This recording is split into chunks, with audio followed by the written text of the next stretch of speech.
పూరా లోకల్. ఇవాళ తెలంగాణలో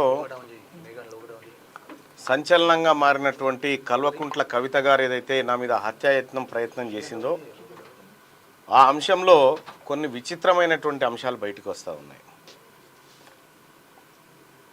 నేను చేసినటువంటి వ్యాఖ్యల విషయంలో కేసీఆర్ గారి బుక్ని రిఫరెన్స్గా ప్రజల ముందు పెట్టిన తర్వాత బీఆర్ఎస్ పార్టీ నాయకులు ఎవరు కూడా పల్లెత్తు నోరు మెదపకుండా కవిత చేసింది తప్పు అని నిర్ధారించుకున్న తర్వాత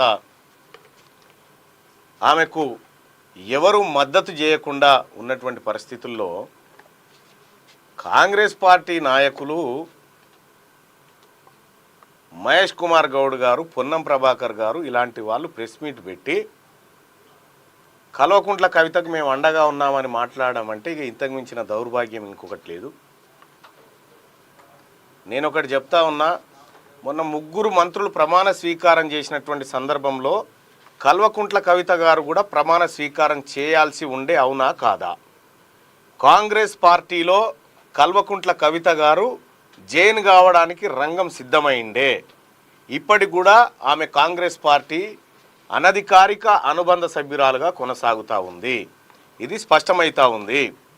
లేకుంటే 42% రిజర్వేషన్ ఆర్డినెన్స్ వ్యవహారం ఏదైతే ఉందో అది తేలక ముందుకే, అది పట్టాలెక్కక ముందుకే ఈమె సంబరాల కార్యక్రమాలు చేసుకోవడము, అటు ప్రభుత్వం ఈమెకు మద్దతుగా నిలబడము, ఇవన్నీ చూస్తూ ఉంటే కల్వకుంట్ల కవిత గారు కాంగ్రెస్ పార్టీతో మిలాఖాత్ అయిన విషయం స్పష్టంగా అర్థమవుతూ ఉంది. ఇదే ముఖ్యమంత్రి గారు మరి బిల్లు పాస్ చేసినాం, 9th షెడ్యూల్లో పెట్టాలని చెప్పి డిమాండ్ చేసినాం కదా, ఇప్పటి వరకు ప్రధానమంత్రిని ఎందుకు కలవలేదు? ఎందుకు ఈ 42% రిజర్వేషన్ మీద ఎందుకు మాట్లాడలేదు? ఎందుకు 9th షెడ్యూల్లో పెట్టమని అఖిల పక్షాన్ని తీసుకపోలేదు? ఇదంతా ఒక డ్రామాలా కనిపిస్తూ ఉంది.